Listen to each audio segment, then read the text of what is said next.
नरेंद्र मोदी दुनिया के सबसे बड़े जनाजे में जाएंगे? ये वो सवाल है जो इस वक्त सारी दुनिया भारत से पूछ रही है। ईरान के सुप्रीम लीडर खामनेई को फरवरी में अमेरिका इजराइल ने हमला करके मार दिया। वो खामनेई जिसने 36 सालों तक ईरान पर लोहे की मुट्ठी से राज किया। लेकिन अब जब खबर आ रही है कि युद्ध खत्म हो गया और 4 से लेकर 9 जुलाई तक तेहरान से मशहद तक एक ऐसा जनाजा निकलने वाला है जिसमें 2 करोड़ लोग शामिल हैं, जिसे इतिहास का सबसे बड़ा जनाजा कहा जा रहा है, तो ये सवाल उठ रहा है कि क्या भारत के प्रधानमंत्री नरेंद्र मोदी उस जनाजे का हिस्सा बनेंगे? सारी दुनिया की निगाहें भारत पर टिकी है क्योंकि ईरान ने प्रधानमंत्री मोदी को न्योता भेजा है। लेकिन इस न्योते के आते ही भारत फंस गया। मोदी गए तो अमेरिका इजराइल कर सकता, नहीं गए तो ईरान नाराज हो जाएगा और चाबहार सीधा दांव पर लग जाएगा। अब एक तरफ दशकों पुरानी दोस्ती खींच रही है, दूसरी तरफ वॉशिंगटन आंखें दिखा रही है। उधर पाकिस्तान के प्रधानमंत्री वो अपना बैग पैक किए बैठे कि हम जाएं, क्रेडिट लेकर आ जाएं, रिश्ता ईरान से बेहतर कर ले, भारत को अलग थलग दिखा दे। लेकिन सवाल ये है कि भारत क्या करे, किसे नाराज करे? क्या दुनिया का सबसे बड़ा जनाजा सबसे बड़ी और बड़ी परीक्षा बनेगी? एक फैसला इस सवाल का। नमस्कार, मैं हूं शुभांकर मिश्रा और आज दुनिया के सबसे बड़े जनाजे के प्रधानमंत्री जाए न जाए, लेकिन सबसे पहले आपको समझना ये होगा कि ये मौका कब आया और क्यों ना आया। तो खबरों की माने तो ईरान के राष्ट्रपति मंगलवार को दिल्ली ने फैसला लिया, यानी जाएंगे नहीं जाएंगे, सरकार दोनों बात को लेकर चुप्पी।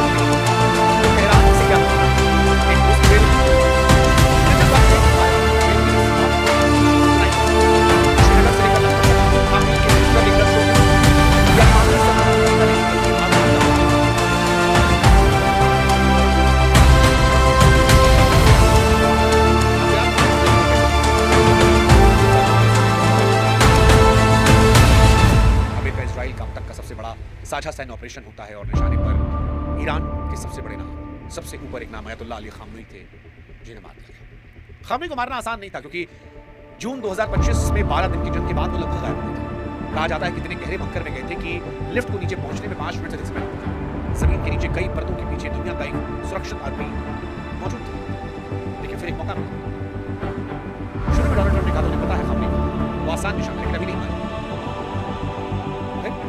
खबर आ CIA ने उसे खामनेई की हरकत का ठिकाने पर नजर रखी और जैसी खबर मिलती है कि वो नीचे से ऊपर आ रहा है, कॉम्प्लेक्स पर खामनेई ही नहीं, उनकी बेटी, दामाद, नाती सब। फिर एक खेल शुरू। ईरान ने कहा था सुरक्षा के हाथ में दिखाया कि मारेगी। नेतन्याहू की मौत की बात किया, बहुत सारी छोटी छोटी दुनिया असमंजस में थी, लेकिन खामनेई का 26 साल का राज। लेकिन अब आते हैं उस सवाल पर जो बड़ा है, क्या इसे दुनिया का सबसे बड़ा जनाजा कह सकते हैं? और ये जनाजा इतना अलग कि इतने लंबे समय बाद जनाजा नहीं है, बड़ी घटना। आज हम और आप 4 जुलाई को जनाजा उसी दिन अमेरिका अब किसी की आजादी के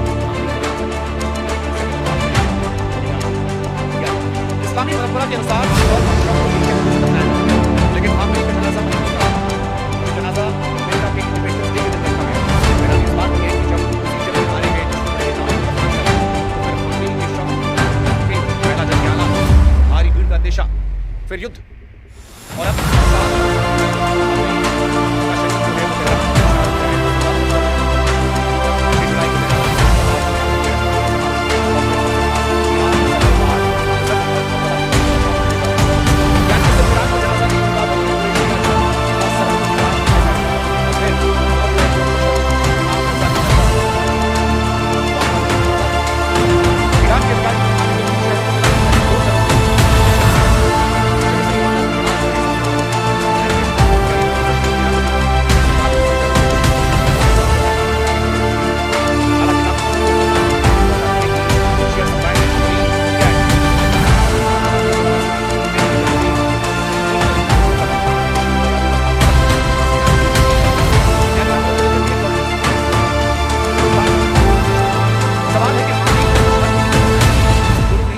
बता दें कि मशहद ईरान का दूसरा सबसे बड़ा शहर है।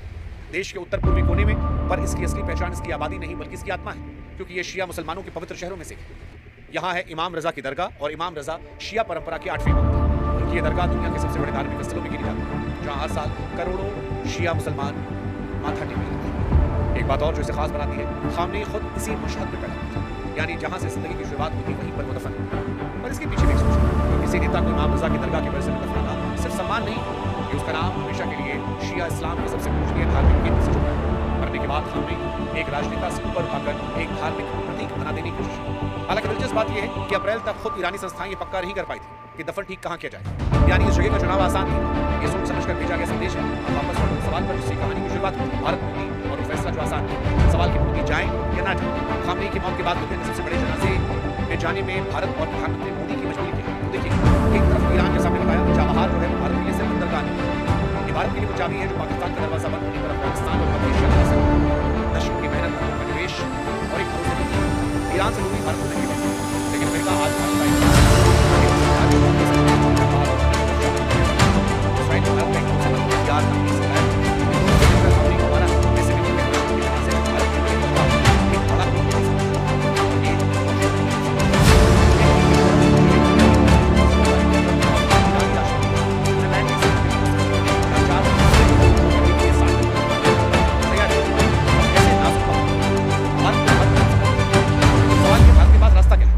इसका जवाब इतिहास देता है। आप याद कीजिए, जब ईरान के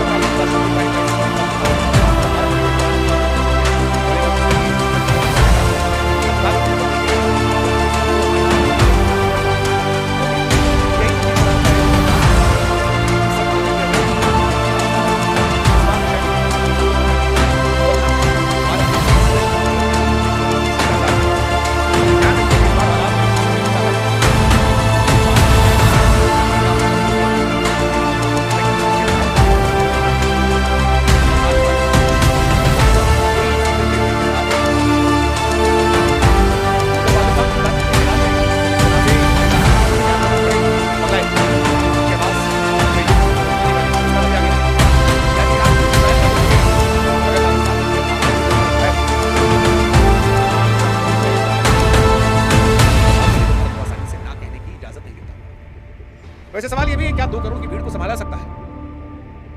जवाब इतिहास में छिपा है। 1989 साल 1989 में जब इस्लामिक गणराज्य के संस्थापक अयातुल्लाह रूहुल्लाह खोमैनी का जनाजा निकला था, तब करीब 1 करोड़ लोग उमड़े थे। उस वक्त ईरान की कुल आबादी का लगभग 6वां हिस्सा, और आज भी दुनिया के सबसे बड़े जनाजों में से गिना हुआ। पर वो दिन इतिहास में सिर्फ भीड़ के लिए नहीं बल्कि त्रासदी के तौर पर भी दर्ज है, क्योंकि इतनी भीड़ उमड़ी की भगदड़ मच गई। 8 लोगों की जान गई, हजारों लोग घायल हुए। अबदकारी वो दोहराना नहीं चाहते। 1 करोड़ नहीं 2 करोड़ का दावा है। एक ऐसे देश में जो अभी 4 महीने की जंग से उबर रहा, टूटी हुई अर्थव्यवस्था, घायल नेतृत्व, सड़कों पर मानवता का समंदर, सुरक्षा का डर, सिर्फ भगदड़ का डर नहीं है। 2024 में जब राइसी का जनाजा था, तब उसी दौरान तेहरान में हमास के नेता इस्माइल हानिया को मार दिया गया। यानी ईरान में तो जनाजे के बीच भी निशाना बनाया था। इसी डर से कई विदेशी मेहमान वहां जाने से कतराते, और इन सब के ऊपर एक रहस्य भी मंडरा रहा है। खामनेई के बाद ईरान को उसका नया सुप्रीम कमांडर, खामनेई के बेटे मुश्तबा खामनेई, जिन्हें 8 मार्च को जिम्मेदारी मिली थी, जिन्हें अपने पिता से सख्त माना था, जिनको लेकर अब तक ये बात हैरान कर रही है कि वो सार्वजनिक तौर पर गायब है, जिनके बारे में अटकलें चल रही कि वो घायल, कोई कोमा का बात कह रहे हैं, क्या उनको भी टारगेट किया जाएगा?